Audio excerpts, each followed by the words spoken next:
Hello, my name is Faisal and today I'm going to talk about Effinjay Studio. Effinjay Studio is consisting of me as the founder, Faisal Athar, and I'm also the lead developer, main programmer, and part-time developer as well. I mean designer as well. And we have Jamila binti Ibrahim as our CFO. She handles the business part. And we have Mr. Irwin as our lead visual content designer. Okay, so I'm going to talk about how the beginning of more or less how Effinjay Studio and why I wanted to create a game development company more or less. So it started way back then more or less because I like to draw like since I don't know since I was small. So I love to draw.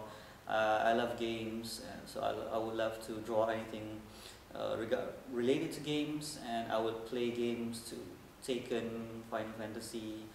Even back then, before the PlayStation 1, it was Micro Genius. I remember playing Battle Tank, Adventure Island, stuff like that, Mario.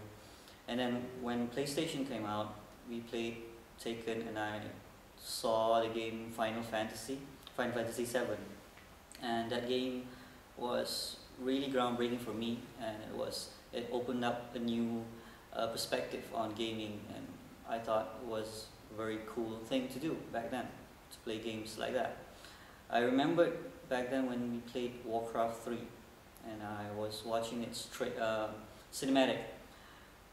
I thought to myself, I wanted to do that for some reason. I don't know what exactly. I know I want to do something in the game industry. I wanted to, like, I don't know, do concept art, do character design, do modeling, environment, maybe a sword modeler, I don't know. But that was the start of basically wanted to do my own game, even though I have no idea on how to do my own game. So from there I learned basically I draw more, I play games more. I entered university, I studied in MMU, Cyberjaya, and I learned creating multimedia. So there I learned a lot on creative, on art, modeling. I focused on virtual reality back then because it was as close to gaming as I thought. So I wanted to focus on my art. I jumped work for a few times.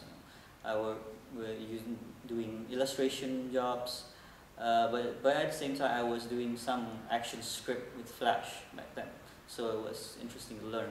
And then I moved to doing 3D. I was a 3D artist at D&E Studios. We were modeling crowds, we were animating crowds, and we had some 3D models for a film that never actually came to surface, but it was a good experience nonetheless. In 2009, I got a job doing in virtual heritage called Iwarisan. It was a project where we kind of like brought up old Malaysian buildings in 3D and basically have people to experience in real-time experience on how it was back then during its prime time. So at that time they were using a software called Unity. It was fairly new, Unity 2.6 if I'm not mistaken back then, 2.4, 2.5. So, but I was curious about that particular software, so I kind of dabbled with it, and I learned that it has some sculpting, modeling a bit, but it uses JavaScript as its main interaction programming. So for some reason I kind of understood JavaScript because it was kind of similar with ActionScript.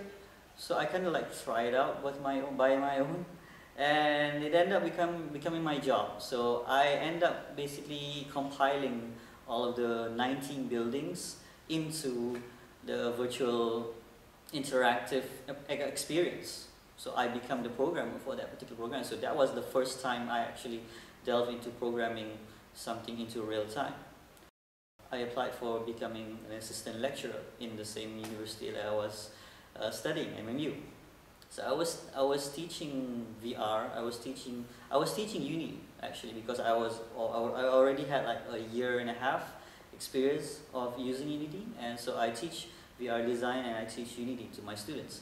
And at that point, I was teaching these students technical stuff, the things that they can do with Unity, that they can do games, they can do VR, they can do simulation, they can do a lot of things.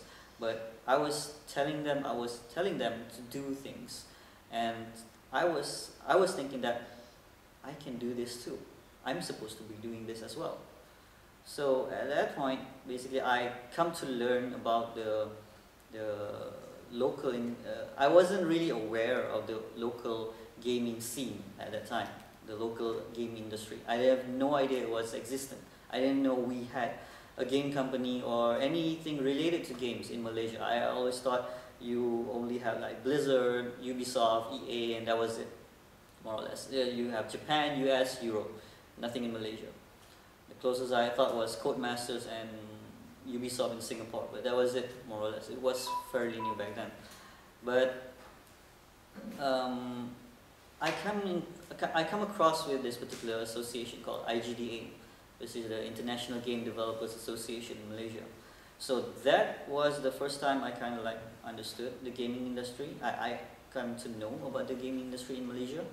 And I found a lot of other people who has the same passion with me, more or less, that we loved games, that we wanted to make games as well. So at that point, I kind of like communicate with them more, and that was the start of basically me joining various game jams in KL, and kind of like producing small-time games with the things that I've learned so far, because I knew some basics, some technical stuff that I can teach, basic stuff, but I never actually had actual practical knowledge of making an actual game by myself. So I tried my hand on that, and it was good. It was fun. It was really fun.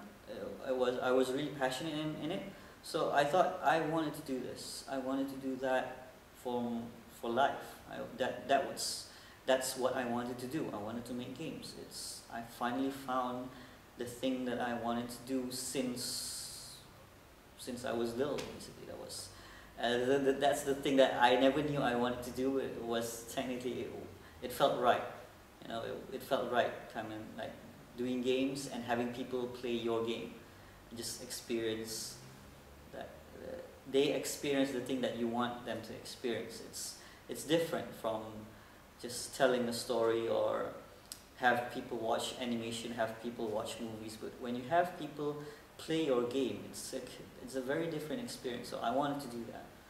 So that was basically the start of how I wanted to. I made a few games and actually registered the company called Effinjay Studio.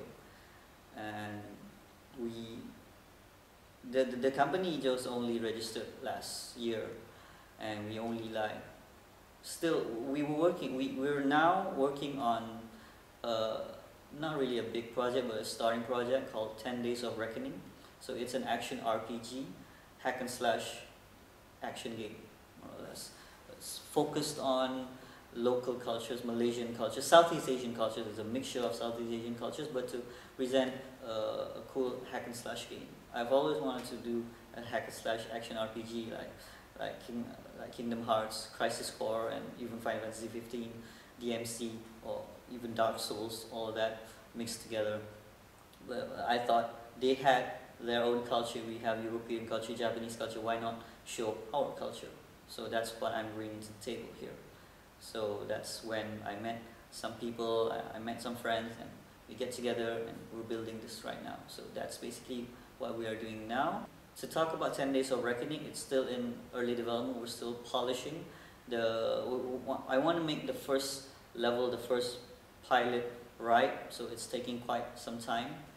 But when it's out, we're gonna let everybody know, and we'll see how it goes. And hopefully we're gonna do more games. I'm open for VR projects as well, because I have some ideas on VR projects, because now everybody knows VR, especially on Oculus Rift and Vive and stuff. And I have some ideas that I've been wanted to do since 5-10 years ago. So basically that's what Effinjay Studio is, and thank you for watching. Dah. Gila, 12 minit. Gitu.